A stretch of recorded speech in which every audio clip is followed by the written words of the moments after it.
चलो क्या पढ़ा रहा था मैं आखिरी? ग्राफ हो गया नहीं था, ग्राफ शुरू हुआ, बोल दिया बेटा है। एक किसका बनाए थे अपन? एस का। ना चलो एस का ग्राफ बना रहे थे अपन, जैसे 1s था, एक बार रिवाइज कर लेते हैं। 1s में 0 रेडियल नोड था। अपन ग्राफ बना रहे थे साई वर्सेस आर का। साई पॉजिटिव नेगेटिव दोनों हो सकता है। एस के अंदर इलेक्ट्रॉन के मिलने की मैक्सिमम प्रोबेबिलिटी कहाँ होगी? नियर न्यूक्लियस, इसलिए एस का ग्राफ ऊपर से शुरू होकर के ऐसे जाएगा। ठीक है। 1s के बाद जब हम लोगों ने 2s बनाया तो 2s में एक रेडियल नोड होगा, और 2s का जो ग्राफ बनेगा वो एक बार नोड पे टच होगा और फिर नोड आने के बाद में साइन चेंज हो जाएगा। जो नोड के बाद का पीक है वो छोटा होगा, मैक्सिमम प्रोबेबिलिटी न्यूक्लियस के पास ही रहेगी। जब अपन 3s का ग्राफ बनाएंगे तो उसमें 2 रेडियल नोड होगी, तो साई वर्सेस आर का जो ग्राफ है वो ऊपर से शुरू होगा, एक बार नीचे जाकर के फिर ऐसे होके पैरेलल हो जाएगा। समझ में आया? अगली पीक जो है वो हर वाली पीक पुरानी पीक से छोटी होती जाएगी। समझ आ गया पक्का? अब यही ग्राफ्स अपने को बनाने पी के लिए, तो पी में 1p तो होता नहीं है, तो पी कहां से शुरू होगा? 2p। पीने के लिए 2 लोग जरूरी है, एक में मजा नहीं आता। 2p में क्या होगा? 0 रेडियल नोड। ठीक है। आज हमारे यहाँ भी यहाँ कॉकटेल पार्टी हुआ है। ये देखो 2 ठो ग्लास पड़ा है, ये लोग फेंके नहीं है अभी, मैं फेंकूंगा। मैं टीचर हूं ना, मैं फेंकूंगा, है ना। 2 ग्लास है ये। इसमें उन लोगों को पार्टी दिया गया है जो लोग टेस्ट नहीं दिए थे। इसमें आप देख सकते हैं हरा हरा लिक्विड जो दिख रहा है आपको, ये करेले का जूस है। ये सही में पिलाया गया है, इसका वीडियो आएगा 1-2 दिन में। आज मैं वीडियो रिकॉर्ड किया हूँ, एडिटर को भेजूंगा, वो एडिट करके देगा उसमें फनी साउंड लगा के, है ना, है ना। तो 7-8 लोग जो टेस्ट नहीं दिए थे उनको हमारी ओर से पार्टी दी गई है, जियो, है ना। तो अब कल आएंगे तो उनकी त्वचा करेले का जूस दमकेगी, है ना, हेल्दी जूस है। आप भी अगर चाहते हैं कि आपकी त्वचा भी चमके, दमके, सूरज जैसी चमके, तो आप भी टेस्ट ना दें अगला वाला, उसके बाद आपको भी पिलाया जाएगा बढ़िया, है ना। अब 2p में क्या है? 2p में maximum probability of finding electron, maximum probability of finding electron near nucleus होती है क्या? नहीं, at some distance from nucleus, nucleus से थोड़ा सा दूर होती है, at some distance from nucleus. तो यहां जो ग्राफ बनेगा वो न्यूक्लियस के पास डेंसिटी मैक्सिमम नहीं होगी, न्यूक्लियस के पास इलेक्ट्रॉन की प्रोबेबिलिटी कम होगी, तो उसकी वेव भी छोटी होगी। तो न्यूक्लियस के पास नीचे से ग्राफ शुरू होगा। एस का ग्राफ कहां से शुरू होगा? ऊपर से। पी का ग्राफ कहां से शुरू होगा? नीचे से। अब चूंकि 0 रेडियल नोड है तो एक भी भार ये एक्सिस को टच नहीं करेगा, और नहीं करेगा तो ग्राफ ऐसे बढ़ेगा और बढ़ करके ऐसे पैरेलल हो जाएगा। समझ आई बात भैया? पक्का? ठीक। अब यही ग्राफ अगर मैं 2 से ज्यादा लोग हो जाते हैं, 3p हो जाता है, तो 3p में क्या आएगी? एक रेडियल नोड। तो कितनी बार टच करेगा भैया ये 0 को? एक बार। साई का ग्राफ है आर के रिस्पेक्ट में, ऊपर से शुरू होगा नीचे से शुरू होगा? नीचे से, जो कि पी का है। एस का होता तो कहां से शुरू होता? ऊपर से। तो ये नीचे से शुरू होगा, ऊपर तक जाएगा, एक बार टच करेगा। टच करने के बाद जो अगली पीक है इस पीक से छोटी होगी और फिर ला करके पैरेलल कर देगी। समझ में आए? ये जो जगह है ये क्या दिखा रही है अपने को? ये दिखा रही है यहाँ पे क्या है? Radial node. समझ में आया? अब 4p का ग्राफ आप लोग बनाएंगे इसको नोट करने के बाद। चलिए हाँ बेटा, 4p, 4p में क्या हो जाएगा आपका? 2 रेडियल नोड। तो ग्राफ कहां से शुरू होगा आपका? ऊपर से नीचे से? नीचे से। कितनी बार टच करेगा? 2 बार टच करके ऐसा पैरेलल हो जाएगा। ये हो गया साई के लिए, ये हो गया आर के लिए। ठीक है। एक आखिरी आप मेरे को 7p का बना के दिखाओ तो मैं आपको आगे लेके चलूं अगले ग्राफ में। हो गया है? बोलो कैसा बनेगा 7p का ग्राफ? हाँ जी, तो 7p में क्या होगा? 5, हाँ सही से, 5 रेडियल नोड। कितनी बार टच करेगा? 5 बार। कहां से ग्राफ शुरू होगा? ऊपर से नीचे से? नीचे से। तो 1 2 3 4 5। कुछ स्टेप, 5 हुआ ना, 6 तो नहीं हो गया? 1 2 3 4 5, समझ में आ गया? पक्का बन गया ऐसे ही सबका। नेक्स्ट तो ये था साई का ग्राफ। अब आगे बढ़ेंगे अपन psi square versus R. Heading डालेंगे graph psi square versus are, psi square versus R का ग्राफ। कैसे भैया, लेट हो गया? कौन से sir? Psi square versus R. D D D को नहीं पढ़ना है, डी का ग्राफ नहीं पूछता, एस और पी का ही पूछता है, डी का नहीं पूछता। उसको भी नहीं पता होगा, कितना निकालेगा बेचारा, थक गया होगा, है ना? तो psi square versus are. Psi square में क्या प्रॉब्लम है? देखेंगे psi square is always positive, चाहे साई पॉजिटिव हो चाहे नेगेटिव हो, साई स्क्वायर क्या होता है? और पिछली क्लास में आया था तो साई स्क्वायर क्या होता है? Always positive. ठीक, अब अगर मेरे को 1s के लिए ग्राफ बनाना है तो अब ये वाले जो ग्राफ बनेंगे, ये ग्राफ में नीचे वाला कंपोनेंट नहीं होगा, ग्राफ में केवल 2 ही कंपोनेंट होंगे। ये हो गया साई स्क्वायर और ये हो गया आर, केवल ऊपर ऊपर बनेगा, नीचे नहीं बनेगा। अच्छा, मैक्सिमम अभी ग्राफ बनाने जा रहे हैं अपन 1s के लिए, तो 1s में क्या होगा आपका? 0 रेडियल नोड, और मैक्सिमम प्रोबेबिलिटी कहां होगी? Maximum probability near nucleus. और साई स्क्वायर हमको क्या दिखा रहा है? Sai square is probability density, probability density. और प्रोबेबिलिटी डेंसिटी यानी क्या शो करता है अपने को? ये प्रोबेबिलिटी ऑफ फाइंडिंग इलेक्ट्रॉन।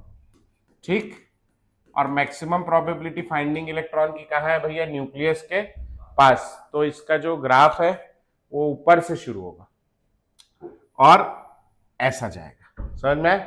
थोड़ा और चिपक जाएगा, साई की जगह साई स्क्वायर है तो स्क्वायर हो गया, तो थोड़ा और छोटा हो जाएगा, तेजी से गिरेगा। समझ में आ गया पक्का? ठीक, अब यही ग्राफ अगर मैं 2s के लिए बनाने जाऊंगा तो 2s में क्या हो जाएगा? एक रेडियल नोड और एक रेडियल नोड हो जाएगा, तो क्या करेगा? एक बार एक्सिस को टच करेगा, तो ये हो गया साई स्क्वायर और ये हो गया आर। देखना भैया, ऊपर से शुरू होगा नीचे से शुरू होगा? ऊपर से, क्योंकि किसका ग्राफ है? एस का। ऊपर से शुरू होगा, एक बार टच करेगा। अच्छा, टच करके अभी साई में कहां भेज देते थे? नीचे। इसमें नीचे की जगह कहां जाएगा? ऊपर। ऊपर आ जाएगा, अब वापस बढ़ेगा, तो इससे बढ़ा दूं क्या इतना? नहीं, इतना नहीं बढ़ेगा। सबसे ज्यादा प्रोबेबिलिटी न्यूक्लियस के पास ही होगी, दूर जाने पे कम होने लगेगी, तो थोड़ा बढ़ाओगे फिर वापस कम करके क्या कर दोगे? पैरेलल। समझ में आया? तो ये जो जगह दिख रही है, ये जगह क्या दिखा रही है आपको? Radial node. समझ आ गया पक्का? ये दोनों चित्र बनाएंगे, 3s का ग्राफ बनाएंगे आप, और 4s का भी बना लेंगे और 7s का भी बनाएंगे। चलिए 3s 4s 7s। हाँ बेटा, हो गया? 3s 4s 7s। 3s में क्या होगा अपने पास? 2 रेडियल नोड, और इसका ग्राफ बनाना है अपने को। साई स्क्वायर वर्सेस आर का कहां से शुरू होगा? ऊपर से, एक बार, 2 बार, हर बार पीक छोटी होती जाएगी। ठीक है, यहां लिख लेंगे रेडियल नोड 1, यहां लिख लेंगे रेडियल नोड 2 नीचे में। समझ आया भैया? ठीक, अगला आ जाओ 4s। 4s के अंदर 3 radial node, graph psi square versus r कहां से शुरू होगा? ऊपर से, 1 2 3, 1 2 3 बार। ठीक, radial node 1, radial node 2, radial node 3। समझ आ गया पक्का? ठीक, अगला किसका ग्राफ बनाना है? 7x में क्या होगी? 7s में 6 रेडियल नोड। ओ हो, ऊपर से शुरू होगा, साई स्क्वायर वर्सेस आर, 1 2 3 4 5 6 करना था क्या? 1 2 3 4 5 ही हुआ, और ये 6, ऐसा कुछ। समझ में आ गया भैया? बन जाएगा सबसे। चलो, तो ये था अपना किसका? एस का कहानी। अब आगे आ जाएंगे पी में। अब 2p का ग्राफ बनाना है। 2p में कितना रेडियल नोड होगा? 0 रेडियल नोड। मैक्सिमम प्रोबेबिलिटी कहां है? Maximum probability at some distance from nucleus. Nucleus से थोड़ा दूर होगा। तो ग्राफ जो अपन शुरू करेंगे वो साई स्क्वायर का ग्राफ। शुरुआत में जो है, देख भैया क्या नाम है, अथर्व, तू आया नहीं था, उसके पहले पढ़ाया था मैं। एस में ग्राफ ऊपर से शुरू होता था क्योंकि मैक्सिमम प्रोबेबिलिटी नियर न्यूक्लियस थी। यहाँ मैक्सिमम प्रोबेबिलिटी थोड़ा दूर में होती है, शुरुआत में कम होती है। तो ग्राफ कहां से शुरू होगा, नीचे से। 0 रेडियल नोड है, एक भी बार टच नहीं करेगा, जाकर के पैरेलल हो जाएगा। समझ में आया? ठीक। यही ग्राफ अगर मैं 3p के लिए बनाऊंगा तो 3p में क्या आएगा, एक रेडियल नोड। अंतर बस इतना है कि ग्राफ कहां से शुरू होगा, नीचे से शुरू होगा, और नीचे से शुरू होकर के कितनी बार टच करेगा, एक बार टच करके फिर पैरेलल हो जाएगा। ठीक। तो ये जो एक जगह ये क्या दिखा रही है अपने को, रेडियल नोड। समझ आ गया? चलो बहुत बढ़िया। इसके बाद 4p 5p 8p full party. चलिए जल्दी जल्दी बनाइए। समझ आ गया? ये आपके स्कूल वालों ने नहीं पढ़ाया होगा, है? नहीं पढ़ाया ना? आप जाकर, और जबकि 2 कौड़ी की चीज है, कितना इजी, मुश्किल है कोई? उनको समझ ही नहीं आ रहा। मैं कहीं और से थोड़ी ला रहा हूं, ये ग्राफ भी एनसीईआरटी में दिया हुआ। अरे यार, ग्राफ भी एनसीईआरटी से ही उठाया। अब केवल स्कूल वाले एनसीईआरटी ही पढ़ा दे पूरी तो बच्चे काम हो जाए, लेकिन वो भी नहीं पढ़ा पाते। और बाहर दुनिया गाती कि अरे जेई प्रिपरेशन और ये एनसीईआरटी बहुत अलग अलग है। बहुत अंतर नहीं है भाई, थोड़ा ही अंतर है। 4p में 2 रेडियल नोड होगा, साई स्क्वायर और आर। कहां से शुरू होगा बेटा, नीचे से। एक बार टच करेगा, दोबारा टच करेगा, और फिर पैरेलल। बना ऐसे। 4p के बाद आ जाओ, कौन सा है, 5p। 5p में ग्राफ बनेगा साई स्क्वायर और आर, है ना। ग्राफ नीचे से शुरू होगा। अच्छा, 5p में 3 रेडियल नोड। ग्राफ नीचे से शुरू होगा, एक बार टच करेगा, 2 बार, 3 बार, और फिर पैरेलल। डिसेंडिंग ऑर्डर में चलेगा। ठीक। आखिरी आ जाओ, किसका बोला मैंने, 8p। 8p में 6 रेडियल नोड। तो साई स्क्वायर वर्सेस आर का ग्राफ कहां से शुरू होगा, नीचे से। 1 2 3 4 5 6 और फिर पैरेलल। समझ में आया भैया? 1 2 3 4 5 और 6 बार कर लोगे, पक्का हो जाएगा। चलो मॉड्यूल निकालो जल्दी, PYQ लगाएंगे तो 4-5 ठोक, और फिर आगे बढ़ेंगे। निकाल भैया, तेरे पे होगी, इसको दिखा बाजू वाले को, और तेरे पे होगी, तू मेरे को दिखा।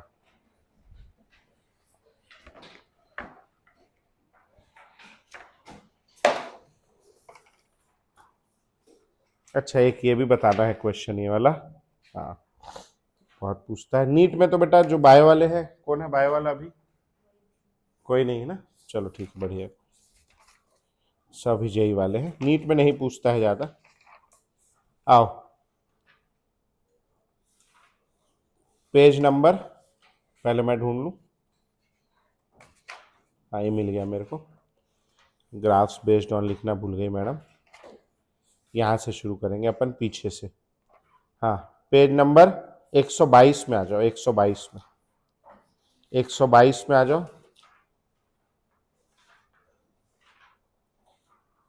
और क्वेश्चन नंबर 106, पेज नंबर 122 में क्वेश्चन नंबर 106 बनाएंगे इत्मीनान से पढ़ के, भगवान। ग्राफ किसके किसके बीच में है बेटा, साई स्क्वायर और आर। तो आप देखिए, जो ये थर्ड वाला ग्राफ है, ये क्यों गलत है, क्योंकि Sai square can never be negative, है ना। अच्छा, आगे बढ़िए। किसके लिए ग्राफ है, 2s के लिए। s का मैक्सिमम प्रोबेबिलिटी कहाँ है, नियर न्यूक्लियस। ग्राफ कहां से शुरू होगा, ऊपर से। तो तीनों ग्राफ सही हो सकते हैं, है ना। अच्छा, दूसरा क्या है, 2s के लिए बोल रहा है, तो 2s में नोड कितना होगा, 0। 2s में नहीं, 2s में 1, 1s में 0 होता है। पहला वाला ग्राफ किसके लिए बना है, 1s के लिए, तो ये अपना आंसर नहीं। दूसरा वाला ग्राफ 2s के लिए, तो ये अपना आंसर है। और चौथा वाला ग्राफ 3s के लिए। लिख लो, वहीं लिख लो सब, लिख लो सब, है ना, 1s लिख लो, 2s लिख लो, 3, अरे आप ये लो, कर लिया हमने, पता, मजाक कर रहा है क्या। अब उसके ऊपर वाला सवाल बनाओ। आ गया बेटा, उसका आंसर आ गया। बहुत मुश्किल था सवाल हो। द प्लॉट ऑफ रेडियल, अरे यार मेरी गलती, sorry sorry sorry sorry sorry sorry, मेरी गलती, मैं आपको देखा नहीं था पूरा उस समय, ये अभी पढ़ाऊंगा मैं आपको, सॉरी। क्वेश्चन नंबर 104 बनाएंगे, 104, 104 वो ये अब भी पढ़ाने जा रहा हूं मैं आप लोगों को। 105 वो ग्राफ देखो ना, आपने साई पढ़ा है, साई स्क्वायर पढ़ा है, वो 4 पाई साई स्क्वायर वाला ग्राफ है वो।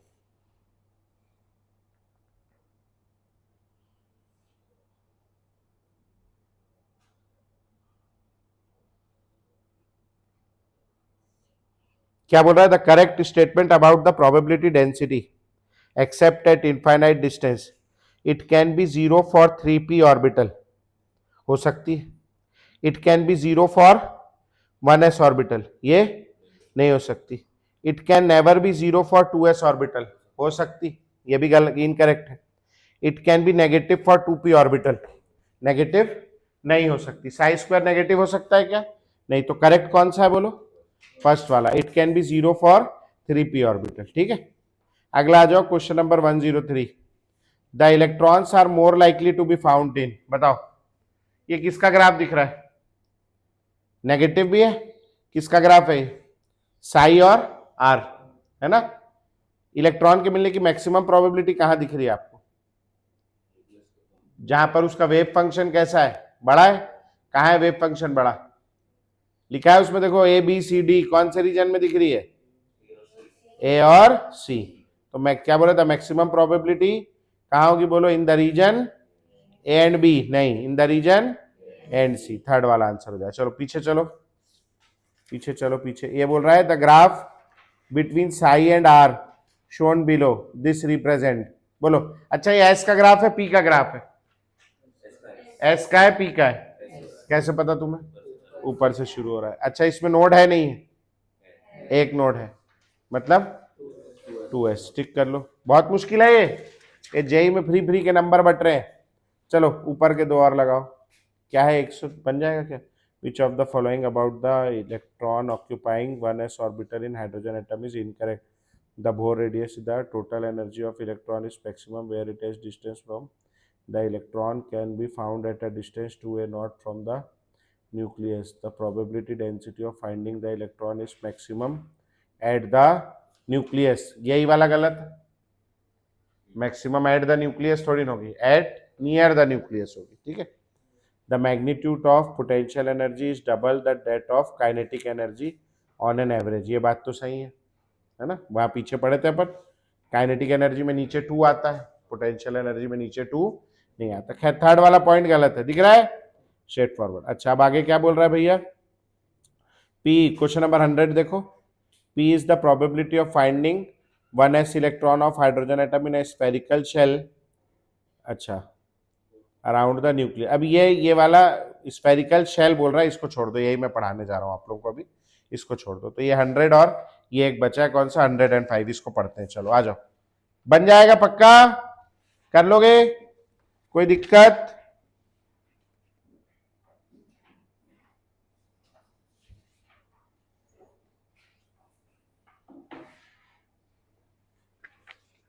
चलो आओ लिखेंगे भैया, प्रोबेबिलिटी ऑफ फाइंडिंग, अगला हेडिंग डालेंगे, ये एनसीईआरटी में नहीं है, लेकिन ये देखो आप जेई में 2 बार पूछा हुआ है, करके मैं पढ़ा रहा हूं। Probability of finding an electron, probability of finding an electron in a small shell, in a small shell of radius, in a small shell of radius dr,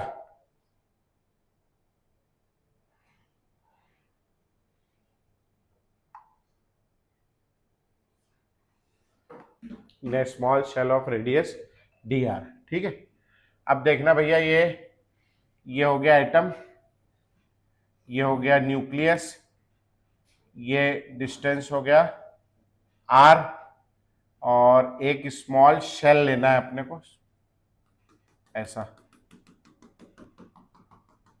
और यहाँ जो है इसका जो ये रेडियस है ये है डी आर, ठीक है। तो यहाँ इलेक्ट्रॉन के मिलने की प्रोबेबिलिटी पता लगानी है, ठीक है। तो क्या था भैया, 4πr² पूरे एरिया में मिलने की प्रोबेबिलिटी थी, हाँ जी। तो बोलो भैया अब सरफेस एरिया, सरफेस एरिया एक बहुत दिन हो गया पढ़ा यार, कभी कभी भूल जाता हूँ, मैं भी इंसान हूँ। सरफेस एरिया ऑफ स्फीयर क्या हो जाएगा, 4πr², ठीक है। ये सरफेस एरिया है। अच्छा, थिकनेस ऑफ शेल कितनी है, डी आर, समझ में आ गया, ठीक। थिकनेस कितनी है, डी आर। तो ये अगर मैं इसको, डी आर मतलब बहुत छोटा है, अगर मैं वॉल्यूम निकालने जाऊं तो मैं क्या कर दूंगा, एरिया इंटू थिकनेस करके निकाल सकता हूं। तो volume of spherical shell of thickness d r is equal to क्या हो जाएगा बोलो, एरिया इंटू थिकनेस हो जाएगा, और एरिया कितना है, 4πr² इंटू डी आर। समझ में आया पक्का। अब probability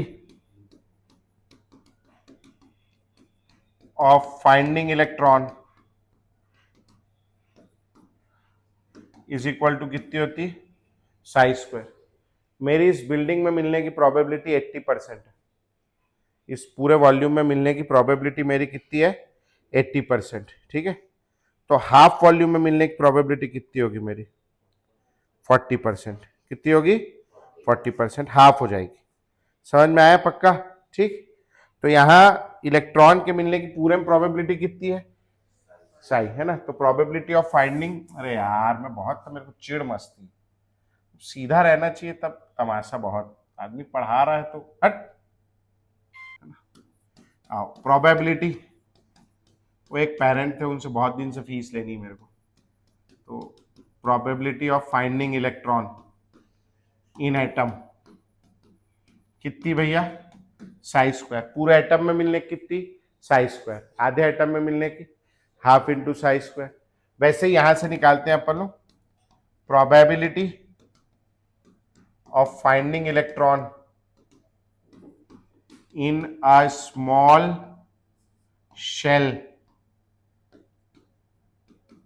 of radius dr is equal to, वो आधे वॉल्यूम से मल्टीप्लाई कर दिए थे, तो यहां हम लोग इसके वॉल्यूम से मल्टीप्लाई कर देते हैं, 4πr² π² dr।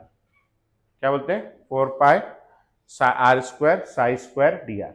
इसको याद रखना है, ठीक है। इतना नोट करो, फिर इसका ग्राफ कैसे बनता है मैं बताता हूं आपको। इसका ग्राफ थोड़ा सा अलग टाइप से बनता है। बढ़े आगे, है बढ़े, चलो। तो अभी अब इसका ग्राफ लिख लियो, पक्का हो गया। अब इसका ग्राफ कैसे बनता है तो देखना भैया, जैसे मेरे को इसका ग्राफ बनाना है 1s के लिए, तो 1s में कितना रेडियल नोड होता है, 0 रेडियल नोड। समझ में आया। अब मेरे को 1s के लिए ग्राफ बनाना है, तो यहां मैं ले लूंगा 4πr² π² dr, और यहां मैं ले लूंगा r। तो यहां पे r की वैल्यू क्या है, 0। जैसे मैं इसमें r की वैल्यू 0 पुट करूंगा, ये पूरा कितना हो जाएगा, 0। मतलब यहां ओरिजिन के पास इसकी वैल्यू ज्यादा होगी या 0 होगी, 0। तो ग्राफ कहां से शुरू होगा, नीचे से। समझ में आया, ठीक। इसमें 0 रेडियल नोड है। जैसे जैसे मैं आगे बढ़ूंगा r की वैल्यू क्या होगी, बढ़ेगी, और r की वैल्यू बढ़ेगी तो इस पूरे की वैल्यू बढ़ेगी। इसकी वैल्यू r पे ज्यादा डिपेंड करती है, तो ये बढ़ता जाएगा। अब ऐसा नहीं है कि ये बढ़ता ही जाएगा, r की वैल्यू बढ़ रही है लेकिन धीरे धीरे साई की वैल्यू कम हो रही है, क्योंकि आगे जाने पर प्रोबेबिलिटी कम होने लगेगी। समझ में आया। तो जब बहुत आगे पहुंच जाऊंगा मैं, तो r तो बड़ा हो जाएगा लेकिन साई छोटा हो जाएगा। तो दोनों का मल्टीप्लीकेशन कैसा आएगा, छोटा, और छोटा आएगा तो ग्राफ पहले बढ़ेगा और फिर नीचे। कभी भी ये 0 को टच नहीं होगा, क्योंकि r तो 0 होना ही नहीं हो, तो यहां 0 था, और साई भी आगे कहीं 0 नहीं होगा। समझ में आया, 1s के। अब यही ग्राफ अगर मैं 2s के लिए बनाऊंगा, तो 2s में मेरे पास एक रेडियल नोड होगी। तो एक रेडियल नोड वाला ग्राफ मेरा कैसा बनेगा, यहां से शुरू होगा 0 से, इधर ले लिया मैंने 4 pi R square psi square D R, और यहां ले लिया आर, नीचे से शुरू होगा, एक बार चढ़ेगा टच करेगा, ठीक है। अब टच क्यों किया, क्योंकि क्या थी मेरे पास रेडियल नोड, उसके बाद वापस बढ़ना शुरू होगा। अब जनरली जब वापस बढ़ता है तो हम लोग क्या करते हैं, इससे छोटा करके इसको पैरेलल कर देते हैं। यहां थोड़ा चेंज है, यहां क्या चेंज है, छोटा नहीं होगा, अगली पीक जो होगी वो इससे बड़ी होगी। इससे बड़ी क्यों होगी, क्योंकि इधर जाने पर आर की वैल्यू बढ़ गई है, तो आर पर डिपेंड करता है ज्यादा। समझ में आया पक्का, ठीक। फिर बढ़ता ही क्यों नहीं गया, फिर साई कम होने लगा तो कम होकर पैरेलल हो गया। समझ में आया। यही ग्राफ अगर मैं 3s के लिए बनाऊंगा तो 3s में मेरे पास क्या होगी, दो रेडियल नोड होगी, तो ये जो ग्राफ बनेगा 4 pi psi square R square D R, अब यार डी आर, और इधर आर, तो नीचे से शुरू होगा, एक बार टच करेगा बढ़ेगा, दूसरी बार टच करेगा और बढ़ेगा, और फिर आकर के पैरेलल हो जाएगा। तो जो ग्राफ हमारे डिसेंडिंग बन रहे थे, इसमें ग्राफ हमारे कैसे बनेंगे, असेंडिंग बनेंगे। समझ आ गया पक्का। सेम ग्राफ जब मैं 2p के लिए बनाने जाऊंगा तो 2p में कितना रेडियल नोड होगा, 0, और 2p में 0 रेडियल नोड होगा, उसका तो साई ऑलरेडी कम होता है, साई भी कम है और आर भी कम है, तो उसका ग्राफ कहां से शुरू होगा, नीचे से। समझ में आया। 3p के लिए बनाने जाऊंगा तो 3p में कितना रेडियल नोड होगा, एक बार टच करेगा। समझ में आया। 4p के लिए बनाने जाऊंगा तो 4p के लिए ऐसा बनेगा। समझ में आया। यही ग्राफ अगर मैं 3d के लिए बनाने जाऊंगा तो उसका प्रोबेबिलिटी तो मैं नहीं जानता, लेकिन आर तो मैं जानता हूं, आर कम होगा, और उसका भी ग्राफ कैसा बनेगा, ऐसा। जितने में भी 0 नोड है, और किस में 0 नोड होगा, 4f, तो 4f का ग्राफ भी ऐसा बनेगा। एक नोड वाले जितने भी हैं, कौन होगा एक नोड वाला, 4d और 5f, उनके लिए ऐसा बनेगा। और दो नोड वाले जितने भी हैं, 3s 4p 5d और 6f, सबके लिए ग्राफ ऐसा बनेगा। समझ में आ गया पक्का, ठीक। ऐसा क्यों बन रहा है, हो जाएगा। चलो तीनों ग्राफ ड्रॉ करो और फिर आगे बढ़ेंगे। हो गया बेटा, पढ़ लिए पक्का, बन जाएगा। चलो वो कौन सा क्वेश्चन था, 105 वाला, वो सवाल और लगा लो, फिर अपन लोग आगे बढ़ेंगे। ले भैया बुक दे दे इधर, 105 वाला खोलो। हो गया बेटा, बन गया वो 105 वाला बन गया, कोई डाउट, बन जाएगा, बढ़े आगे। चलो अभी ना क्वेश्चन कौन सा है वो, एक क्वेश्चन यार मेरे पास कहीं लिखा हुआ था, चलो क्या बचा हुआ, हेडिंग डालो, अगला हेडिंग डालो, reasons for extra stability, reasons for extra stability, हाँ इसमें लिख के रखा हूँ मैं, reasons for extra stability of half field, reasons for extra stable, बस कचरा कचरा बचा अपना, खत्म हो गया ना। Reasons for extra stability of half filled and full field, एक सवाल कराना ढूंढ रहा हूँ, मेरे पास फोन में अगर होगा ना तो अभी करा दूंगा, ये तो फिर मंडे करा, मतलब सैटरडे कराऊंगा। Reasons for extra stability of,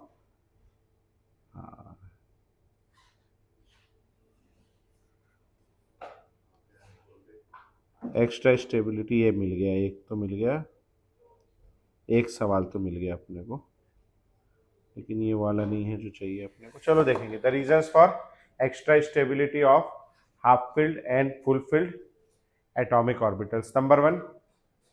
number one लिखेंगे सिमेट्री, सिमेट्री लिखेंगे, half filled and full filled atomic orbitals are more symmetrical,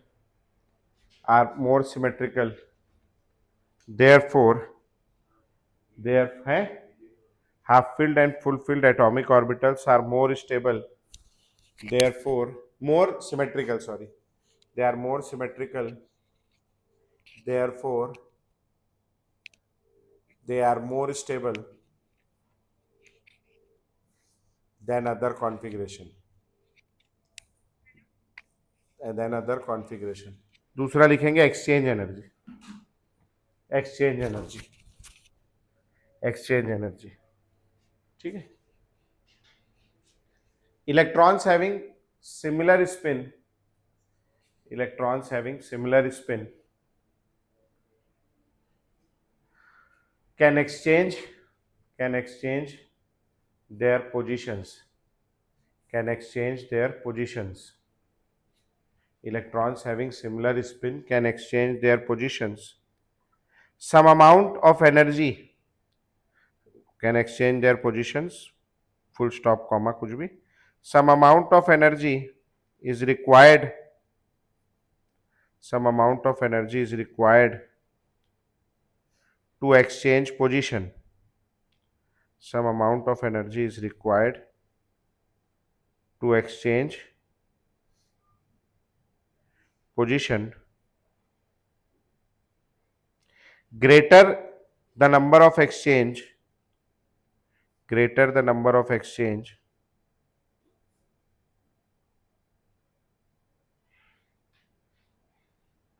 greater the energy lost in these exchanges, greater the energy lost in these exchanges,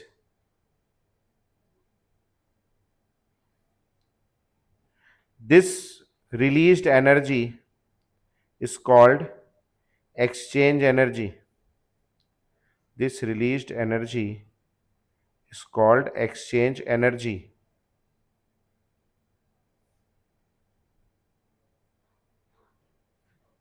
ठीक, जितनी ज्यादा energy exchange में use हो जाएगी उतनी energy release हो जाएगी और उतनी एनर्जी कम हो जाएगी, और जितनी एनर्जी कम हो जाएगी उतनी स्टेबिलिटी बढ़ जाएगी. समझ में आया? तो क्या लिखा है मैं, this released energy is called exchange energy. Greater the exchange energy, greater the exchange energy, greater will be stability, greater the exchange energy, greater the stability of configuration, है ना. इस टाइप का कुछ लिख लो, है ना. ठीक है. Maximum number of exchanges, maximum number of exchanges are possible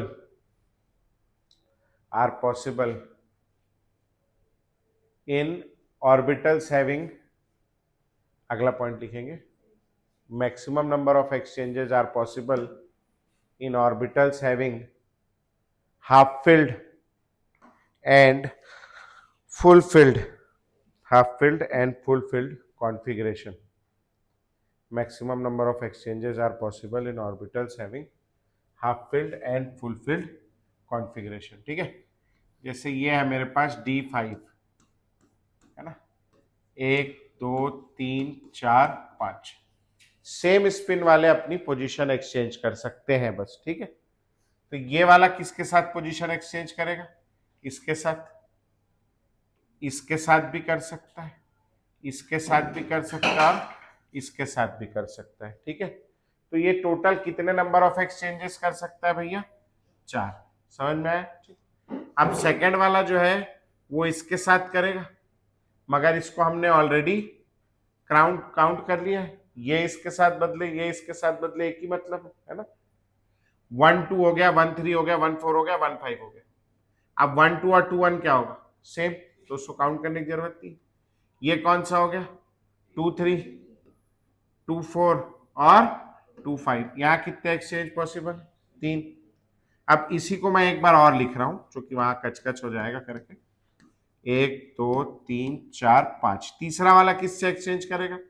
चौथे से. अच्छा, तीसरा वाला पहले से भी एक्सचेंज कर सकता है, लेकिन हम लोग उसको ऑलरेडी काउंट कर चुके हैं. तीसरा वाला दूसरे से भी एक्सचेंज कर सकता है, उसको भी पहले काउंट कर चुके हैं. तीसरा वाला आप किससे करेगा? चौथे से. और किससे करेगा? पांचवे से. तो कितने एक्सचेंज पॉसिबल है? 2. और चौथे वाले का कितना एक्सचेंज पॉसिबल है? 1. तो टोटल आप देखेंगे 4 3 7 2 9 और 1 10. 10 टाइप ऑफ एक्सचेंजेस पॉसिबल. ठीक है. और इनमें सब में क्या लगेगी? एनर्जी खर्च होगी, और एनर्जी खर्च होगी तो एनर्जी की वैल्यू कम हो जाएगी. एनर्जी की वैल्यू कम हो जाएगी तो स्टेबिलिटी की वैल्यू बढ़ जाएगी. चलो फटाक से नोट करो इसको, ऐसे चित्र बनाओ. तो ये था एक्सचेंज एनर्जी. हाफ फील्ड, हाँ, हाफ फील्ड होगा तो सब में एक एक होगा ना. और फुलफिल्ड होगा तो उल्टे वालों में भी एक्सचेंज हो जाएगा। ठीक है, तो मैक्सिमम एक्सचेंज हाफ फिल्ड और फुल फिल्ड में होगा। इतना ही याद रखना, इससे ज्यादा कुछ रखना। भाई इलेक्ट्रॉन एक्साइट करने के लिए भी एनर्जी लगेगी ना, केवल एक एनर्जी नहीं है ना। इलेक्ट्रॉन एक्साइट करने जो एनर्जी लगी, एक इलेक्ट्रॉन एक्साइट करने जो एनर्जी लगी, उसको एक्सचेंज एनर्जी कंपनसेट कर दी। दो इलेक्ट्रॉन को एक्साइट करने के लिए जो एनर्जी लगेगी, उसको एक्सचेंज एनर्जी कंपनसेट नहीं कर पा रही होगी, इसीलिए दो इलेक्ट्रॉन का एक्साइटेशन नहीं हो पाता। ओवरऑल स्टेबिलिटी बढ़नी चाहिए, है ना। तो जो चीज उसमें दो इलेक्ट्रॉन एक्साइट करने में एनर्जी खर्चा होगी, एक्सचेंज में एनर्जी मिलेगी, तो अपने को तो नेट मिलना चाहिए ना, मतलब नेट लेस होना चाहिए। तो दो में ज्यादा लग रही होगी, मिल कम रही होगी। ठीक है,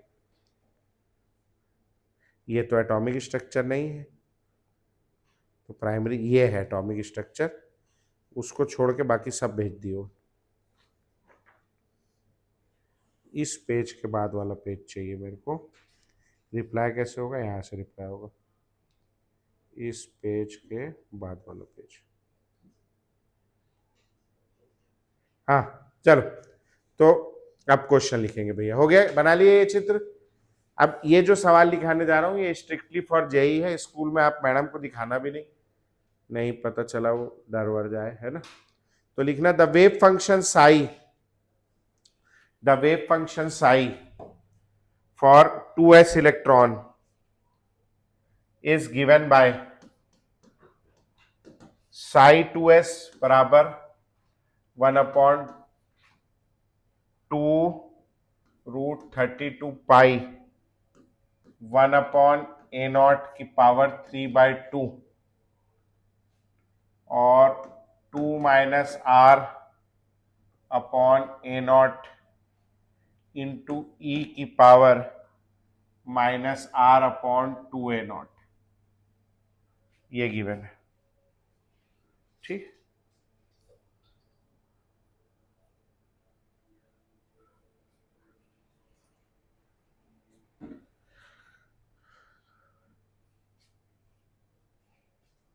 लिख लिए।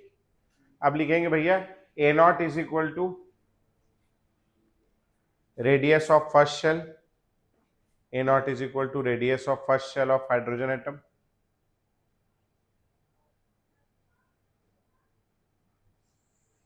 अगली लाइन में लिखेंगे at r is equal to r0, at r is equal to r0 ऐसा लिखते हैं, r is equal to r0 a radial node is formed at r is equal to r0, a radial आया क्या, वो वही same, हाँ उसका कोई काम भी नहीं है वैसे।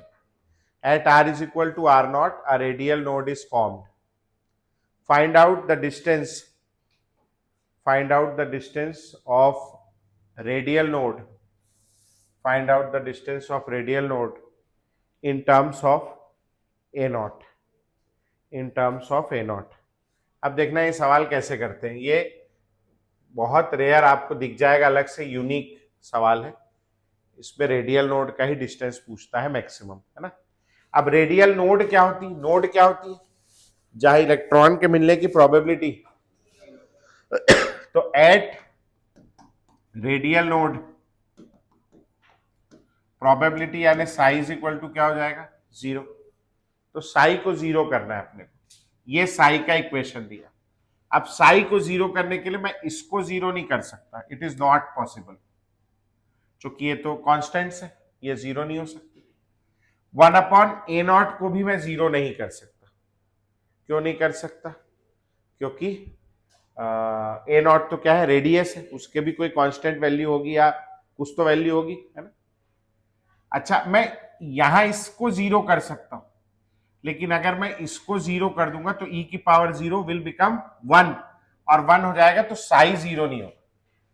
हम लोग 0 क्यों करना चाह रहे हैं, क्योंकि नोड पे साई क्या होता है, 0, और साई को 0 लाने के लिए इस पूरे इक्वेशन में कहीं एक ठोक 0 चाहिए, तभी वो 0 से मल्टीप्लाई होके पूरा साई क्या हो जाएगा, 0। मैं इसको 0 नहीं कर सकता, मैं इसको 0 नहीं कर सकता, मैं इस पावर को अगर 0 कर दूं तो ऐसे केस में e की पावर 0 1 हो जाएगा, वो भी मेरा काम नहीं होगा। तो मैं क्या करूंगा, इस नंबर को क्या करूंगा, 0। समझ में आया? तो for psi to be 0, 2 minus are upon a naught must be क्या, 0। समझ में आया? अच्छा, आर इज इक्वल टू क्या दिया है सवाल में, आर नॉट ले लेना है, पुट कर देंगे 2 minus r naught upon a naught is equal to क्या, 0। और यहां से इसको अलग अलग कर देंगे, 2 is equal to r naught upon a naught, 2 a naught बराबर, ये इतना ही करना है इस सवाल में, बस जबरदस्ती का हल्ला है सवाल का और कुछ नहीं। समझ में आया क्या करना है? नोट करो फटाक से सॉल्यूशन। और कौन सा सवाल है बेटा, वो 107 पेज नंबर, पेज 123 खोल लेंगे इसके बाद मॉड्यूल का, और पेज 123 का क्वेश्चन नंबर 107 हल करेंगे आप।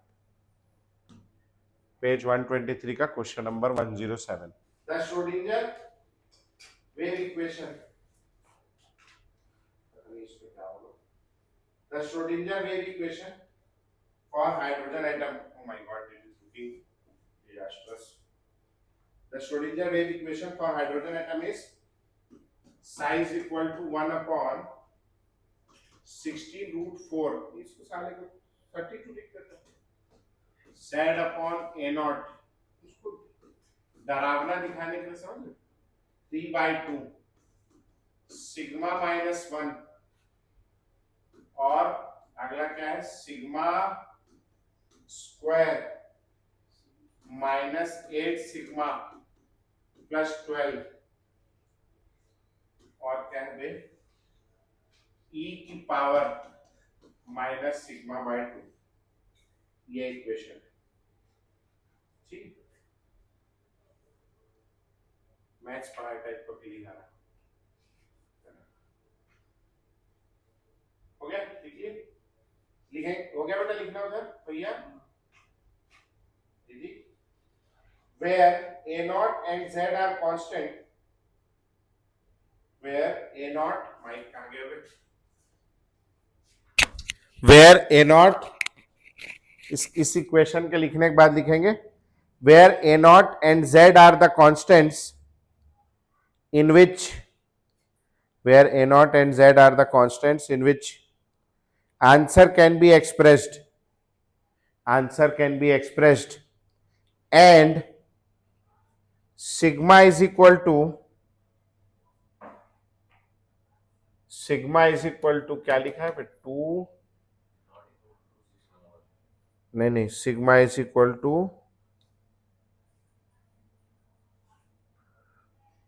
2z by a naught, 2zr by a naught, 2zr by a not.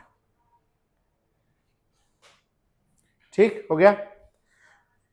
अगले लाइन में लिखें minimum and maximum position, minimum and maximum positions of radial node, minimum and maximum position of radial node from nucleus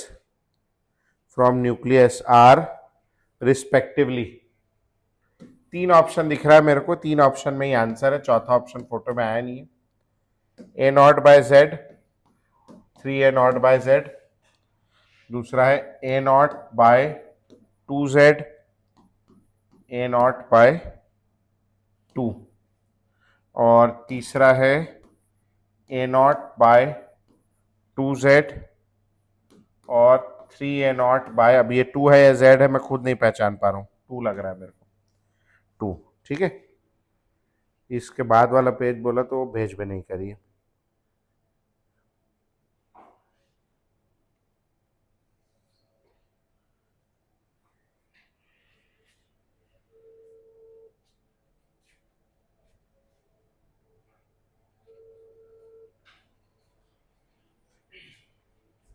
hello, अरे वो मैं tag किया हूँ, कौन सा पेज है, उस पेज के बाद वाला पेज चाहिए मेरे को, उसके बाद वाला पेज नहीं भेजी लग रहा है, जिसमें एटॉमिक स्ट्रक्चर हेडिंग डली है ना, उसके जस्ट बाद वाला पेज। क्वाड्रेटिक सॉल्व करो, एक क्वाड्रेटिक सॉल्व करो, आंसर आ जाएगा। वन नहीं आंसर। क्वाड्रेटिक इक्वेशन सॉल्व करो, क्वाड्रेटिक ये वाला आंसर आएगा। Split the middle term bro, जल्दी करो। हाँ नहीं भेजी ना, भेज दे एक बार, भेजियो तो भी भेज दे, चाहे एटॉमिक स्ट्रक्चर हेडिंग डाला ना। हाँ आई आई जल्दी करो।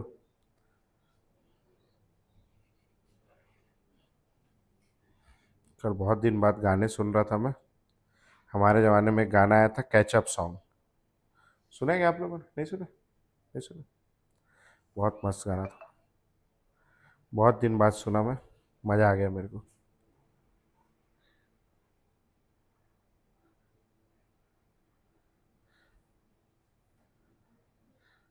नहीं उसमें वैसे सॉल्यूशन बस है, था भी नहीं, सवाल यही था। हाँ हो गया क्या बेटा? क्वाड्रेटिक सॉल्व हुआ क्या? हो गया? पहला नहीं आएगा यार, क्वाड्रेटिक आओ मैं सॉल्व करता हूँ। कैसे करेंगे इसको? अपने को कुछ ना कुछ तो जीरो चाहिए, ये जीरो नहीं हो सकता, ये जीरो नहीं हो सकता, जेड तो एटॉमिक नंबर है, कैसे जीरो हो जाएगा? इसी दोनों को क्या करना पड़ेगा? जीरो। तो sigma minus one is equal to zero हो सकता है पहला, और दूसरा this equation can be zero. तो sigma minus 8 sigma plus 12 is equal to zero for radial node. ऐसे लिख लेना भैया, psi is equal to zero for psi to be zero, this should be equal to zero. समझ में आ गया? कैसे करूं ये? 6 टू जा कर लू तो 6 सिग्मा माइनस 2 सिग्मा प्लस 12 बराबर जीरो। हो गया? स्प्लिट हो गया, मिडिल टर्म हो गया था है? बहुत शर्म की बात है, मैथ्स लिए, मैथ्स वापस करके आओ जाके। Sigma minus 6 minus 2 sigma minus 6 बराबर जीरो। तो sigma minus 2 into sigma minus 6 बराबर जीरो। अब मेरे पास 3 हो गया, क्या हो गया? Sigma minus 1 into sigma minus 2 into sigma minus 6 बराबर जीरो। उसको भी कंबाइन कर लिया मैंने। समझ में आया? अब कौन सा बोल, अब यहां से सिग्मा की क्या क्या वैल्यू हो सकती है बोलो? Sigma minus 1 equal to zero, sigma minus 2 is equal to zero, sigma minus 6 equal to zero. Sigma is equal to क्या आ जाएगा बोलो? 1, sigma is equal to 2, sigma is equal to 6। ये हो गया मिनिमम, और ये क्या हो गया? मैक्सिमम। वो क्या पूछ रहा था? Maximum and minimum both position. पहले मैक्सिमम पूछा है कि पहले मिनिमम पूछा है? पहले मिनिमम पूछा है। For minimum position sigma is equal to 1, sigma क्या वैल्यू दिया है? 2ZR by a naught is equal to 1। अपने क्या चाहिए? R, तो R इज इक्वल टू क्या हो जाएगा? ए नॉट बाय 2Z। तो ए नॉट बाय 2Z कौन सा आंसर होगा? फर्स्ट नहीं होगा, पहले ही वाले में। ठीक है, अच्छा दूसरा, for maximum position sigma is equal to क्या हो जाएगा? 6 2R नहीं 2ZR by a naught is equal to 6।